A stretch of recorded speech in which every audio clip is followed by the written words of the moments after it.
Bonjour à tous. Alors aujourd'hui, je vous propose donc de travailler le logarithme. On va résoudre des équations avec des logarithmes.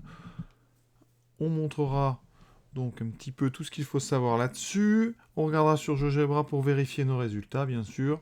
Donc on est parti. Alors le logarithme, avant de commencer ces deux équations, qu'est-ce qu'il faut savoir pour pouvoir l'aborder sereinement? Tout d'abord, donc c'est une fonction qui a un ensemble de définitions. Eh bien le logarithme donc népérien a pour enfin on va dire plus clairement, est défini sur, donc est défini R plus étoile. Donc R plus étoile, c'est 0 plus l'infini ouvert en 0. Autrement dit, donc quand on écrit ln de x, ou ln de x avec des parenthèses, eh bien, c'est défini pour x strictement positif. Donc dès que vous avez ln de quelque chose, un grand x, eh bien ça veut dire que vous devez absolument avoir grand x. Donc pour considérer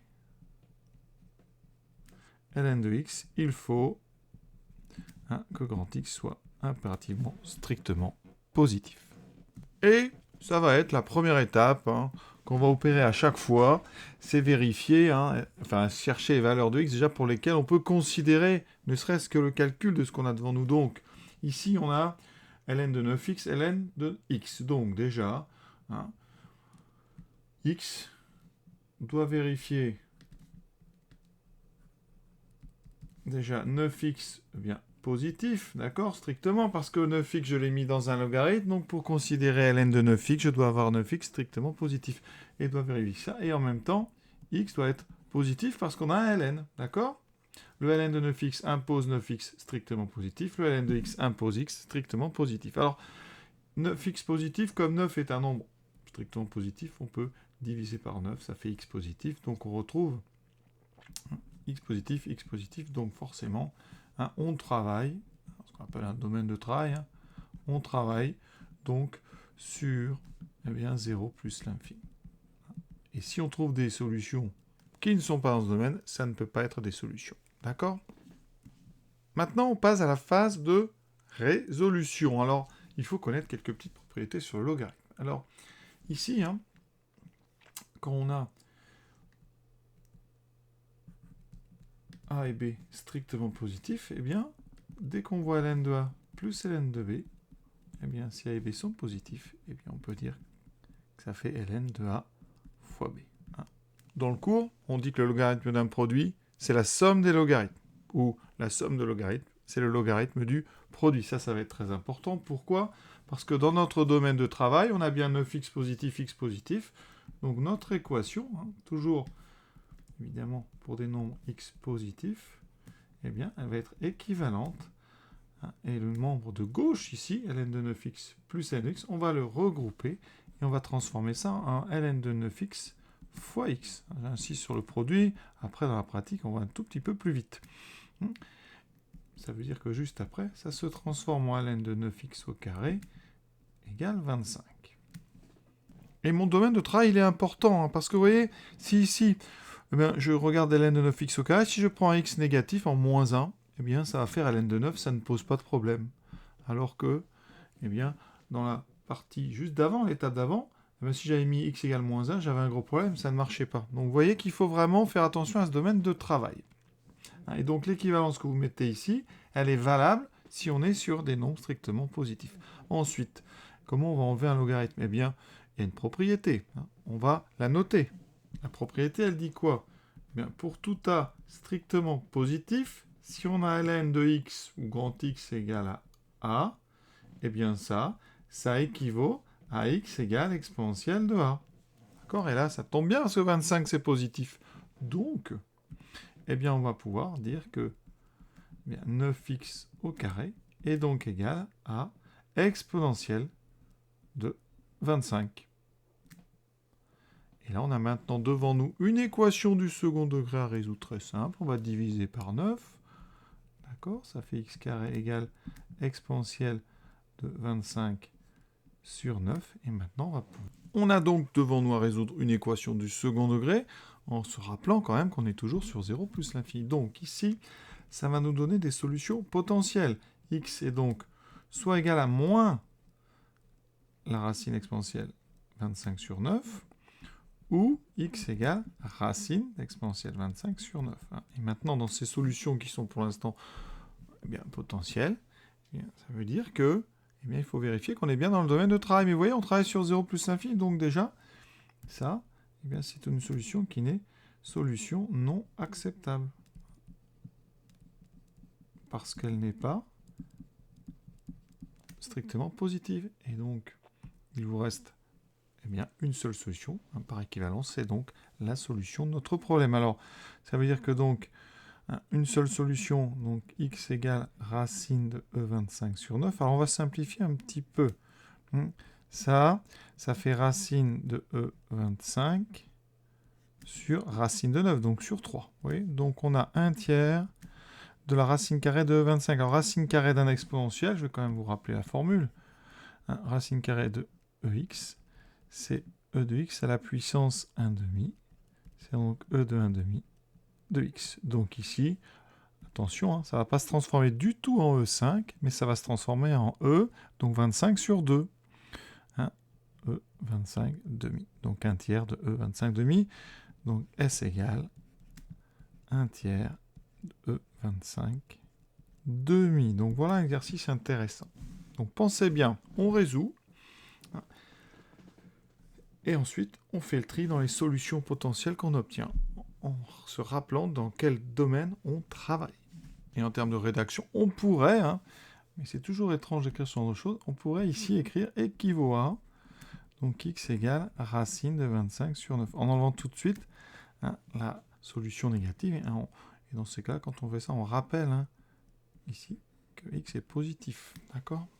Deuxième équation. C'est du même genre, un petit peu plus complexe, parce qu'on a 3 logarithmes, et à l'intérieur, à chaque fois, une expression en fonction de x. Donc déjà, le domaine sur lequel on va travailler. Donc ici, on doit avoir x plus 4 strictement positif, 2x moins 1 strictement positif, et x plus 10 strictement positif. Ça fait pas mal de choses, ça. Donc c'est un petit système d'inéquation. X doit être plus grand que moins 4 pour que le premier logarithme existe. X doit être plus grand que 1/2 pour que le deuxième existe. X doit être plus grand que moins 10. Donc si on doit avoir donc 3 conditions en même temps. Quelle est celle qu'on va garder? Alors on pourrait faire un petit dessin. Ça veut dire que ici je vais mettre moins 10, moins 4, 1/2. Je ne fais pas d'échelle.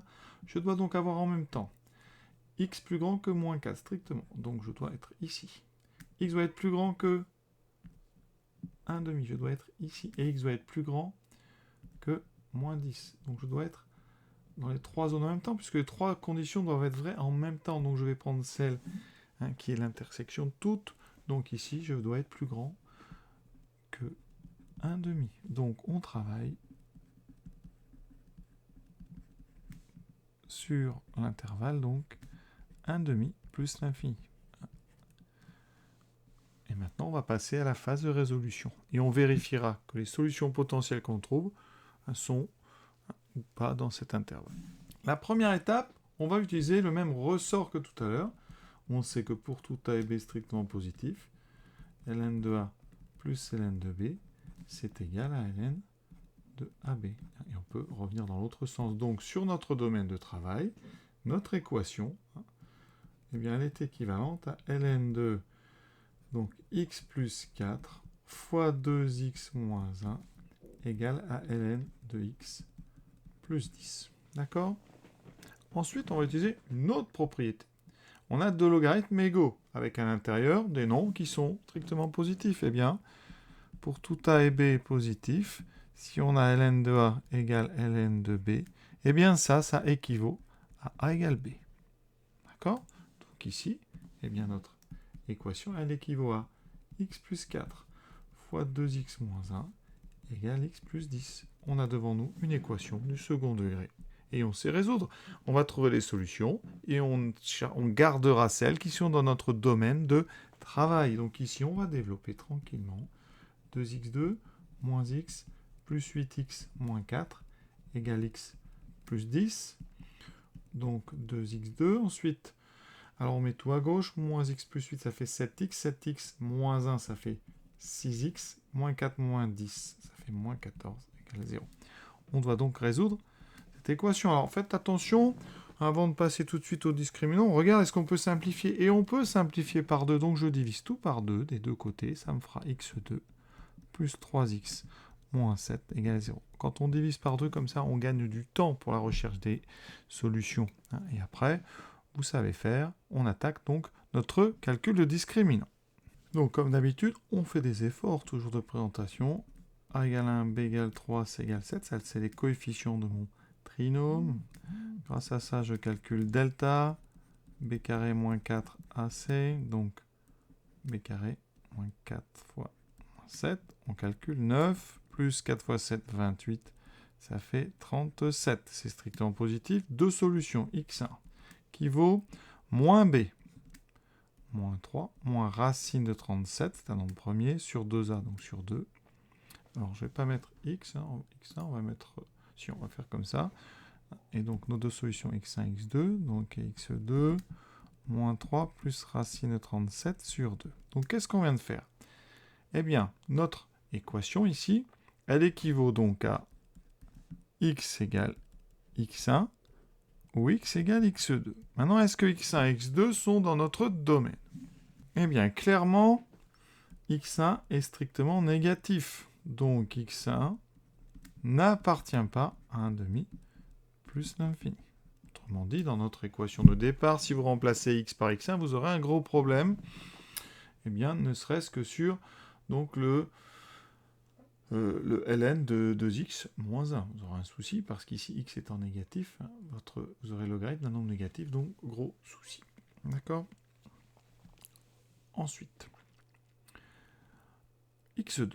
Alors, x2, combien ça vaut? On va essayer d'éviter la machine. Donc, x2, c'est égal à... Alors, mon racine de 37, on n'est pas loin de 6, d'accord? C'est 6, quelque chose, moins 3, donc c'est à peu près 3 quelque chose. Si je divise par 2, on est à peu près à 1,6, d'accord? Donc, c'est effectivement supérieur strictement à 1/2. Et donc, eh bien, on n'a qu'une solution, x2 est solution. Et donc, on peut conclure S égale moins 3 plus racine de 37 sur 2.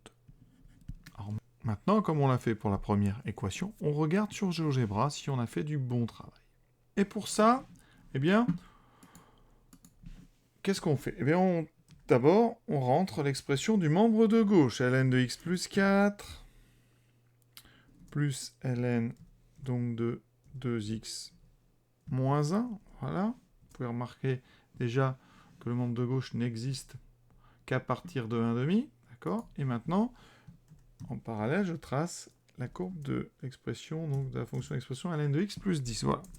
Les deux vont être, on aura égalité au niveau de l'intersection. Donc déjà, hein, vous voyez, on va oublier tout ce qui se passe avant 1/2, parce qu'il ne peut pas y avoir d'intersection, il n'y a pas de courbe verte. D'accord? Donc ici, ce qui m'intéresse, ouais, déjà, c'est qu'on voit qu'il n'y a qu'une seule solution. Alors, intersection, c'est ici, donc je désigne les deux courbes, voilà. Donc, elles se coupent à cet endroit-là. On va afficher les valeurs, c'est en 1,54, 2,45. Donc, la solution, c'est à peu près 1,54. Alors, rapidement, combien vaut? Alors, moins 3, plus racine, alors, square root, hein, SQRT, voilà. Et ici, je divise tout ça par 2. Alors, j'avais annoncé à peu près 1,6, c'est 1,54, donc on est bon, on a fait du bon travail. L'exercice est à présent terminé, je vous souhaite une bonne fin de journée à tous, à bientôt.